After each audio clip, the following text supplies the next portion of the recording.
Phinde ngibingelele kubabukeli bomkhaya kude TV. Ngizophinde ngithi nje subscribe bani bafethu. Nifollowe, ni like lapha ni comment futhi bafethu. Usithembiso socele futhi lo ya la ngifuna ukuzokhuluma ngendaba yenkabi la. Ejeleke njoba mhlambe ngiye ngaveza before ukuthi uhlala nabantu abaningi abahlukahlukene. So uma uhlala nabantu abaningi abahlukahlukene ukhona ngisho nenkabi. Yabona? Mhlambe ake ngiveze futhi le. Ejele kunendlu uthothi sectioning ngoba isection thothi inezindlu ezo6. Kunendlu ekuthiwa yenkabi. Nami ngangisho ukuthi awu hey ngifika ejele ngisengwetshiwe ebhantshini ukuthi awu unendlu yenkabi.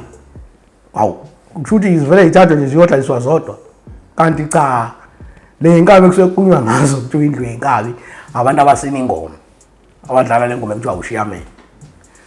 Hayi khona indle enjalo but la mina ngizokhuluma ngeinkabi lezi ekuthiwa uthothi umuntu ubulala abantu akhokhelwe. Ngihlalile nabantu abakanjalo ejele. Ngihlala nabantu abakanjalo ejele. Into mhlambe ngifuna ukuyiveza nje qala ukuthi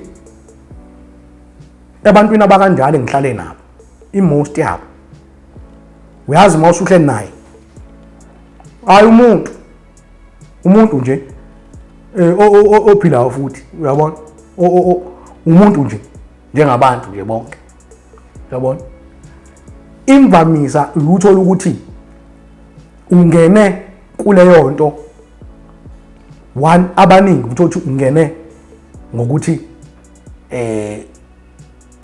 ubefuna ukuprovide for umndeni wakhe mhlawumbe uzele omunye mhlawumbe kubo bese bebheke yena uyabo uthothi manje egcine sengena kuleyo nto so ama decisions abantu bafethu ahlukahlukene khona umuntu ovele ethatha decision njengaleyo. I understand. I remember nje omunye wabafethu engangena ejele obenza lo msebenzi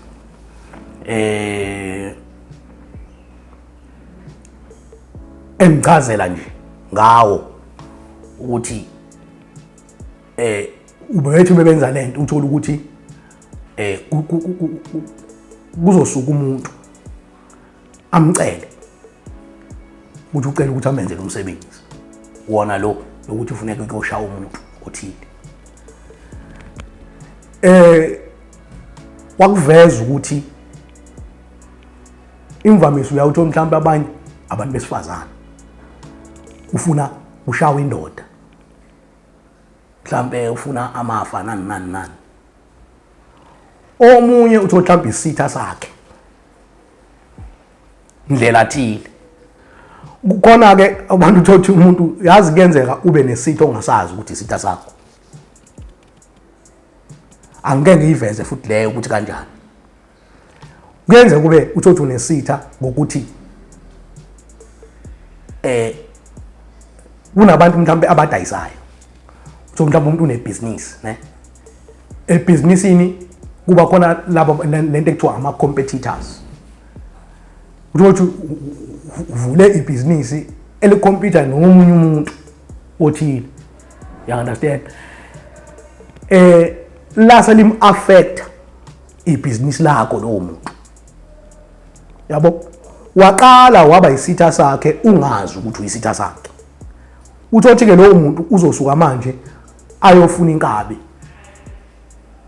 ukuthi kushaye wena ngamanye amazwi unesitha kodwa usazi yabo so ngikutholile lokho kulabafethu ukuthi uthothi iqhamuka abantu abakanjalo ke omunye ufuna ukubulawe umkhwenyana wakhe omunye ufuna mhlambe kubulawe competitor yakhe omunye mhlambe isitha sakhe nje ngokuthi mhlambe kwenzeke ingxabano ethile kudalo yabona usefuna ashawe lo muntu so wangichazela lo ukuthi no wona umsebenzi bebewenza loyo so nami ngeke ngaba nemibuzo mhlambe engiyibuzayo kuyena uthi hawu hey manje uma nisuke niyoshaya umuntu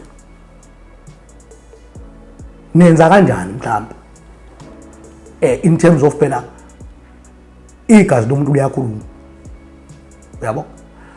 So nimisa kanjani lonto ngoba phela khona amanye umuntu uyabona nje kunemizwa uthola ukuthi umuntu wakho onubulewe bahambe bayomcupha lo muntu. Uma bemcupha lo muntu automatically umuntu obulele lo muntu uzoba nenkinga. It's either uzofa naye noma ahlaseleke nje. Uyabona alale ebusuku kunjani. Hey ngeke ngayibona lonto ejele mfowethu. Uthola umuntu ebusuku akalali. Uthola ngala yabona nje beka kwacisha ugesi. Hey khona umuntu esathana naye ngathi naye waye umunye wayenza lo msebenzi. Hey wakhala ngelinye ilanga angisanda kufika ejele lapho ngisanda kufika ebhajini sanda kwethu nayo lonto phela into eningi nami ngisathi ukuthi hey hawu wahleni hey umuntu othi wamuzwa ulele ebusuku yabo wonje kunzima ngempela othi uyamuzwa egcine yangihlekanga kanje ngathi egcineni wathi ngizokubamba ngabona nje njengoba kade ethi bebaleka kushuthi lo muntu uyamjaka lo manje kushuthi usemshile wambona umshile usekude usethi ngizokubamba yabo ngezwe akuhleka indlonga ngabona nje kazi kanti baningi kanje abantu abangalele bayizwa lento yabo. So ngizama ukuveza lento yokuthi so ngibe nemibuzo ke ngiyibuzayo nami kubona abafethu ukuthi niyanise kanjani mhlambe in terms of ngoba lo muntu phela ngingasacushwe ngabe noma engacushwa ngathi igazi lomuntu liyakhuluma ngoba phela manje uyobulala umuntu ongaxabene naye wena but uzokhokhelwa imali ngalento.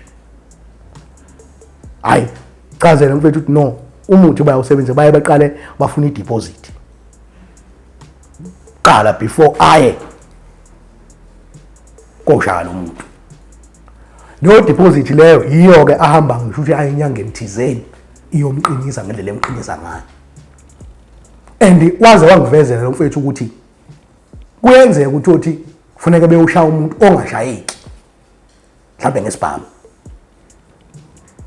Kazolona uthi into engimaza kakhulu engitshela ukuthi bayakwazi ukumcela umuntu edlozini lakhe ngathi hey kanjani ngicela umuntu edlozini lakhe ukuthi siyahamba siyomcela emathuneni yabo. Umuntu wasemakhaya nje uthi ukuthi bazokwazi nene nibusuka nasi balapha emathuneni kuyocelwa wena. And uyasho futhi ukuthi uma bekwenzile lokho impela bayaginqa noma ngithiwa ushayeki yabo. Phela bayakwazi ukuginqa ethi mina hey uyabona iziningi izinto umuntu abe ngazazi ayifundile ngalezo indaba yenkabi. So ngitholile ukuthi lo msebenzi ke mabe wenza khona nje one incident akangixoxela yona lo mfowethu ukuthi wakufanele bewushaya omunye umuntu shuthi uma bengena kulo muntu lo uthi waye kwakhe uyabona maye kwakhe bangena bangakubona bawu3 yabo aba shuthi kahle babehamba bebangaki ukuthi babe yi5 abawu2 basale emotweni baphunga la bona bo3 yabo. Kufuneka oyedwa isebusuku uzoshaya isicapha bayazi vele ngisho indle yakhe uthi ulala la shaya isicapha ngesikhathi eshaya isicapha kufuneka bebe qongqotha ngenhlamvu kanye njengoba bewu3 nje uthi bamshaya uthi lo muntu lo akashayeki. Yes inkinga sebeyithathile i-deposit and kufuneka bebuyele emuva sesisuqedile umsebenzi nalo muntu obathumile phela azi ukuthi athole information ukuthi no bamshayile lo muntu. Uthi bathe bemshaya bemqonda bembona akashayeki bamshaya ulele nomfazi wakhe. Uthi uma bemshaya angashayeki lo muntu uthi kwaze kwaphoqa ukuthi ambambe ngesandla. Uthi ngakuyena ngambamba ngesandla uthi uthi ke asambi siphethe ibhamu kuphela kufanele kube khona nemmese because izimo ezinjalo ziyenzeka. Uthi bambamba kufanele bemhlinze straight kommese ebukhoma kwamanje akadubuleki. Ngathi mina uthi hayi samhlinza samshiya kanjani sahamba. So sekuyaba ke sebeyithola ke imali yabo ephelele. You understand? And into engayithola ukuthi useveza ukuthi manje omunye wabo bebenza naye lento babe bulala abantu kanje belokhu bekhokhela wagcine bajikela bona. You understand? Shuthi waba impimpi yamaphoyisa. Abazi bona ukuthi lo uyimpimpi yamaphoyisa. Yabo sebethola ukuthi uthi bathi beyushaya umunye umuntu bebethi bayafika lapha bafica kugcwele imoto zamaphoyisa. You understand? Kwazi uthi baba nenhlanhla yokuthi bayibone besathe ukuqhela ukuthi awu kwagcwele imoto zamaphoyisa kanje lapha. Yabo kwenzakalani? Uthi ngokuhamba kwesikhathi bathola ukuthi hayi shusha amaphoyisa besena information ukuthi kuzokwenzeka into ekanje. Yabo uthi baxake ukuthi kanjani uthi zike zenzeka into ezikanjalo uthi isikhathi bazothi bawushaya umuntu bafe baphazamiseke ngandlela athile ekhombisa ukuthi lo muntu lo beseyitholile information. Baze bagcina betholile ukuthi hayi kanti kahle kahle umuntu owenza lento yilo. Benza lona uma sebetholile lo awuyena ke manje ngoba uyabona ukuthi ngoba uthi lo vele kwasefanele bemshaye ngoba enza lezi zinto. Sefanele bemshaye ngoba phela lo muntu unamafayile amaningi apha. So automatically mabeboshwa bona nje benza nje mabeboshwa bazohlala ejele for a very long time. You understand? So bafunele bamshaye lo. Yabo ngesikhathi bebhizi beplana leyo nto le kanti vele futhi kuzoba khona enye into abazoyithola ukuthi beyobulala futhi omunye umuntu somewhere. Uthi bathe besanje lapho bathe mebehla nje ngalapho ngakulowo muzi wabe qaba imoto zamaphoyisa bakhomba ngebhamba baboshwa. Uthi lapho babehamba bewu2 baboshwa bangayithola ngisho ibheli baboshwa nalezi ibhamba. Lezi ibhamba ekade ezinamameda vele. Yabo baboshwa kanjalo. Uthi la sebethola khona ukuthi kahle kahle yilapho ke abakwazi ukuthi bethole khona sebeboshiwe ukuthi ubani umuntu obenza yonke lento kanti lo mfowethu lo obenza nabo lezi zinto. Sebethola kanjani ukuthi lo mfowethu nangu manje enkantolo uyena umuntu ofakazi. Uyabona lo nto. Ngiyasho ngenhliziyo ngithi cha naye lo mfowethu waba nesibindi ukuthi nje avumele umseshi ukuthi angafike enze labantu izinto. Yes, ababophise kanjalo athi avumele umseshi ukuthi afuna ukuthi ayo testify enkantolo. Ngoba obvious phela bazobona nje manje ukuthi lo. So ngicela ukuthi lo mfethu ube sakhala namanje ngiphume nesakhala ejele sakhala ngalento ethi isadayisa umuntu ebesinayo. You understand? So ukuhlala kwami nabo lapha nejele ngifunda okuningi ukuthi ngayo leyo mpilo ukuthi kahle kahle kunabantu abayiphilayo leyo mpilo. And uthi bakile bakhela imindeni yabo imizi yabo bondla izingane zabo ngayo leyo mali yegazi. Yabona? So okunye nje engikhumbula ngifuna ukukuveza la. Khona omunye naye obeyinkalo. Uthi intombi yakhe uma uyingane zakhe wayengazi ukuthi wenza lo msebenzi. Understand? Uthi kambe kwahamba uthothi manje sebeqashwa inyanga. Uyabona? Inyanga ukuthi ziyoshaya beyoshaya abantu. Bathathe icube ezithile.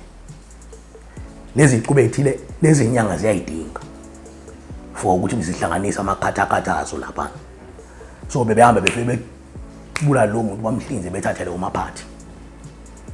Yabo besebenza lo msebenzi kusho inyanga nje ezithile yabo ebeyibazi nje ubenza nje lo msebenzi. Nawo lo msebenzi ubunkabi but awubona ukuthi uthe ukuhluka futhi akusibo akufani njengalabo bathi wobe lo mhlawumbe oyisitha sakho mhlawumbe uyobulala umuntu bathula ukuthi ayobulala nawo lo bebenza but uthi bese begxile ekuthenini bona bahamba beyolokuza ngoba kufuneka namaphathi lawo uthi lezi inyanga lezi bekukhona abantu uthi ilokuzana amaphathi bayakwazi futhi ukuwafuna kubantu abathile abasebenza kuma mortuaries athile yabo kodwa uthola ukuthi kuzoba khona iphathi uthi ifune ukuthi umuntu abulawe ngesikhathi bemshaya ikhishwe engakawukhiphi umoya ngoba uyabona indaba yenyanga futhi kunento angazi futhi ngicabanga ukuthi kufuneka ukuthi kube kanjalo ithole leyo party isashisa you understand hey so uyayichaza ukuthi bebenza lento yabo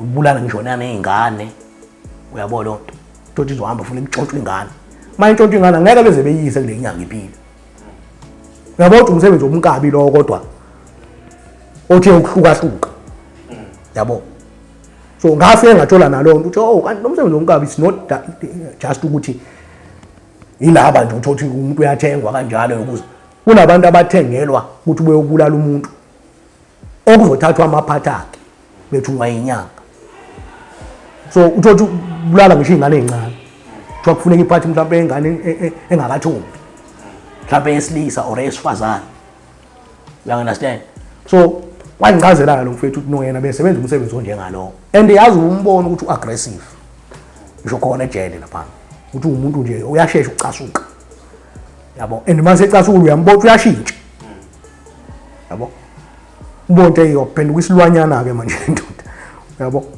so ichaza ke lento ukuthi no yena bephila leyo mpilo enjalo now uthi umfazi wakhe bengazi ukuthi uphila lempilo yabo njalo unkosikazi uthi bengasiye umfazi wakhe bese but bekuma wengane yakhe so uya uma wengane zakhe so umuntu angahlali naye ekhaya la ahlali naye la ahlala khona umuntu ofika ngokumvakashela so uma efika ezomvakashela uthi bekube uthola ukuthi uzowafika ezomvakashela mhlawumbe bahlala inyanga yonke into abahlale evika ngawo bethi awuyasebenza uselivini unkosikazi wazi ukuthi usebenza kamasipala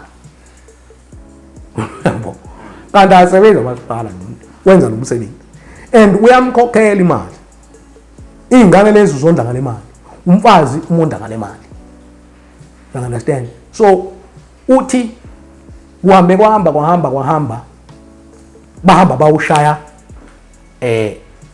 omunye ezinye abakuthothi bantshontsha lezo ngane abayintshontshayo zahlinzwa ngendlela ehlinzwa ngayo yabo uthi kanti babude buduze nangala akuhlala khona yena so inyanga ya insist ukuthi no ngizofika mina endlini yakho lezo nto ngizoyithathela lento zami because uthi wayekhala ngokuthi imoto ababekade beyisebenzisile ukuyokwenza lo msebenzi kwakuyimoto ababeyiharishile yabo lonto so babengeke besakwazi ukuqhubeka behambe ngayo because futhi babonakele ngayo lapha so uma bebonakeleke ngayo lapha so uma ebuya uthi inyanga mayifika la izothatha lezi zinto kanti ayizofika izothi ingakafika njalo kanti kuzofika umfazi uthe eklinela ufika wathola lamalokhuzana la wathola lezi icubu la uthi yilapho ke umfazi aqala wathola khona iqiniso naye usejele nje umfazi wathi uyibona lezi zinto wangakhombisa ukuthi uyibonile wabiza amaphoyisa wabona sekufika abakazidlodlo wakhalelwa amasongo ngasigonyela waboshwa kanjalo uthi nje kumanje abaxhumana nomfazi wakhe lo muntu usahlele ejele so unjalo nje izinto okunye lokho engikhulumayo ngendaba yenkabi Mkhanya Kude TV follow subscribe and like